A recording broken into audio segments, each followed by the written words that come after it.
নমস্কাৰ সকলোকে স্বাগতম জনাইছোঁ নতুন ভিডিঅ' এটা মাজলৈ। সো ফ্ৰেণ্ডছ, এই ভিডিঅ'টোত আপোনালোকক আলোচনা কৰিম স্পট এডমিশ্যন কাউন্সেলিং কেতিয়া হ'ব আৰু ইয়াৰ বাবে কেনেকৈ এডমিশ্যন প্ৰচেছসমূহ লোৱা হয় বা আপোনালোকে কেনেকৈ কৰিব লাগিব স্পট কাউন্সেলিংটো।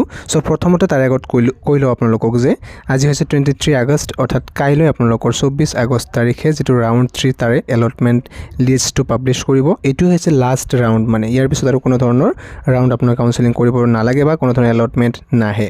যিকেইটা চিট থাকিব তাতে স্পট কাউন্সেলিঙৰ দ্বাৰা এডমিশ্যনটো দিয়া হ'ব। সো প্ৰথমতে আপোনালোকে কাইলৈ নিজৰ ৰিজাল্টটো চেক কৰিব। যদি ইয়াতে সিলেকশ্যনটো পাই যায়, এলটমেণ্ট লেটাৰখন আপোনালোকে ডাউনলোড কৰি ল'ব লাগিব। তাৰপিছত এডমিশ্যন প্ৰচেছটো আপোনালোকৰ 29 আগষ্ট তাৰিখে লোৱা হ'ব।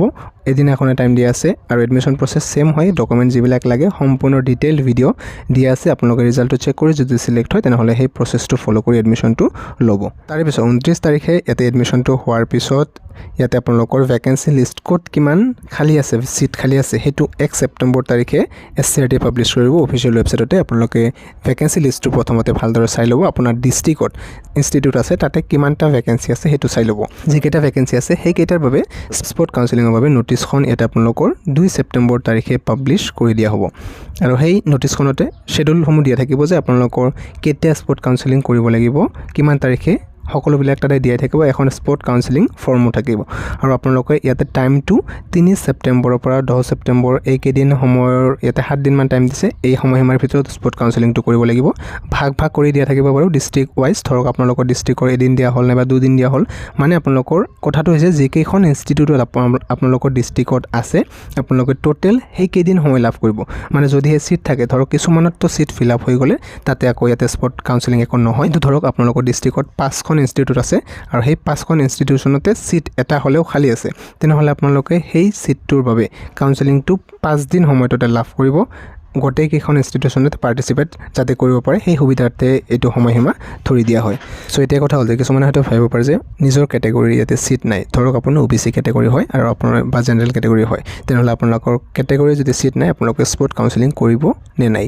চ' সেই ক্ষেত্ৰত মই আপোনালোকক কৈ দিওঁ, প্ৰথমতে আপোনালোকে ভেকেঞ্চি লিষ্টটো চাই ল'বই যে কোনটো কেটেগৰী আছে। চ' এইটো যিহেতু লাষ্ট চান্স, আপোনালোকে স্পট কাউন্সেলিংটো কৰিব লাগে বুলি ভাবোঁ। কিয়নো কেনেকৈ চিটটো দিয়া হয় জানেনে? ইয়াতে আপোনালোকে ধৰক কোনোবা এটা কেটেগৰীৰ চিটটো ইয়াতে আছে আৰু সেই কেটেগৰী কেণ্ডিডেট যদি নাথাকে নহয় তেনেহ'লে সেই চিটটো আনৰিজাৰ্ভড দিয়া হয়। ধৰক এখন ইনষ্টিটিউশ্যনত টোটেল 3টা চিট আছে। ধৰক ছাপ'জ এক্সাম্পলৰ বাবে লৈছোঁ PWDৰ বাবে এটা আছে, ST হিলছৰ বাবে এটা আছে। এতিয়া সেই কেটেগৰী কেণ্ডিডেট যদি ইয়াতে নাই তেনেহ'লে সেই চিট কেইখন কি কৰিব, সেই স্পট কাউন্সেলিঙৰ দিনাখন আপোনালোকৰ ইয়াতে আনৰিজাৰ্ভড দি দিয়া হ'ব। যদি কোনো কেণ্ডিডেট নাথাকে, কেণ্ডিডেট থাকিলেতো চিটটো পাই গ'ল বাৰু, আৰু যদি নাথাকে তেনেহ'লে সেই চিট কেইখন আনৰিজাৰ্ভড দিয়া হ'ব। অৰ্থাৎ সেই চিট কেইখনৰ বাবে এতিয়া কোনো কেটেগৰী ৱাইজ মানে ইয়াতে চিলেকশ্যন কৰা নহয়, চিটকেইটা অ'পেন কেটেগৰীত আহি গ'ল। অৰ্থাৎ গোটেইকেইজন কেণ্ডিডেটে ইয়াতে ইকুৱেলি কণ্টেষ্ট কৰিব পাৰিব। এই ক্ষেত্ৰত জেনেৰেল কেটেগৰী হওক বা OBC হওক, SC ST হ'ল মেটাৰ নকৰে। সেই চিট কেইখন আনৰিজাৰ্ভড আহি যাব। যাৰ মাৰ্কছ বেছি থাকে তেওঁৱে সেই চিটটো লাভ কৰিব। 2 ছেপ্টেম্বৰ তাৰিখে শ্বেডিউল নোটিছখন আহি যাব। আপোনালোকে প্ৰথমতে চাই ল'ব গোটেই ডিটেইলখিনি, ৱেবছাইটটো চেক কৰি থাকিব বাৰু, আৰু নোটিছখন চাই ল'ব আৰু কাউন্সেলিং এখন ফৰ্ম পাব। সেই ফৰ্মখন প্ৰিণ্ট আউট কৰি লৈ যাব আৰু অল ডকুমেণ্টছ লৈ যাব লাগিব। আৰু আপোনালোকৰ ইয়াতে এডমিশ্যনৰ ফিজসমূহ লৈ যাব আৰু আপোনালোকৰ যি ডকুমেণ্ট লাগে সকলো প্ৰচেছ কিন্তু ছেম হয়। আপোনালোকৰ যদি চিলেকশ্যন হৈ গ'ল অন দ্য স্পট আপোনালোকে এডমিশ্যনটো ল'ব লাগিব। আৰু ইয়াৰ ক্ষেত্ৰত প্ৰথমতে আপোনালোকে ইনষ্টিটিউশ্যনত নিজৰ যিবিলাক এডুকেশ্যনেল ডকুমেণ্ট আছে সকলো জেৰক্স কৰি লৈ যাব লাগিব। যিকেইখন এডমিশ্যনৰ বাবে লাগে আৰু সেই গোটেইকেইখন ল'ব লাগিব। নিজৰ স্ক'ৰ কাৰ্ডখনো ল'ব লাগিব। কেনেকৈ স্ক'ৰ কাৰ্ড ডাউনলোড কৰে সম্পূৰ্ণ ভিডিঅ' দিয়া আছে, আপোনালোকে যদি নাজানে চাই ল'ব। আৰু যিদিনাখন এটা ডেট দিয়া হয় কাউন্সেলিঙৰ বাবে সেইদিনাখন আপোনালোকৰ ধৰক টাইম এটা ধৰি দিয়া হ'ব। ধৰক ৰাতিপুৱা 11 বজাৰ আগতে আপোনালোকে ইনষ্টিটিউশ্যনত গৈ নিজৰ ডকুমেণ্টকেইটা ছাবমিট কৰিব লাগিব। আৰু কিছু সময় পিছত আপোনালোক ৱেইট কৰিব লাগিব। আৰু কিছু সময় পিছতে এখন লিষ্ট পাব্লিছ কৰি দিয়া হ'ব ইনষ্টিটিউশ্যনৰ ফালৰ পৰা মেৰিট ৱাইজ। অৰ্থাৎ যদি যিকেইটা চিট আছে, ধৰক 2টা বা 3টা চিট থাকিলে প্ৰথমতে যিকেইটা কেণ্ডিডেটৰ বেছি মাৰ্কছ আছে তেওঁলোকে এই ক্ষেত্ৰত চিটটো লাভ কৰিব। আৰু কেটেগৰী ৱাইজ ৰিজাৰ্ভেশ্যন প্ৰচেছটো থাকিবই। আৰু যদি সেই কেণ্ডিডেট নাথাকে কেনেকৈ চিলেকশ্যন কৰা হয় আপোনালোকক ইতিমধ্যে জনাই হ'ল, নিশ্চয়কৈ আশা কৰোঁ বুজি পাইছে। চ' আপোনালোকক পুনৰবাৰ কৈছোঁ, অহাকালি ইয়াতে 3rd ৰাউণ্ড কাউন্সেলিঙৰ ৰিজাল্টটো এলটমেণ্ট লেটাৰটো ইয়াতে পাব্লিছ কৰি দিয়া হ'ব। যিসকলে চিলেক্ট হয়তো হৈ গ'ল আৰু যিসকলে নহয় ইয়াতে স্পট কাউন্সেলিঙত পাব্লিছ কৰিব পাৰিব। স্পট কাউন্সেলিঙৰ নোটিছটো 2 ছেপ্টেম্বৰ তাৰিখে পাব্লিছ কৰি দিয়া হ'ব। সকলো শ্বেডিউল তাতে লিখি দিয়াই থাকিব।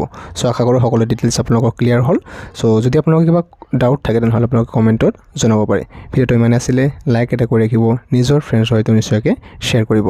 এতিয়ালৈ সামৰিছোঁ, ধন্যবাদ।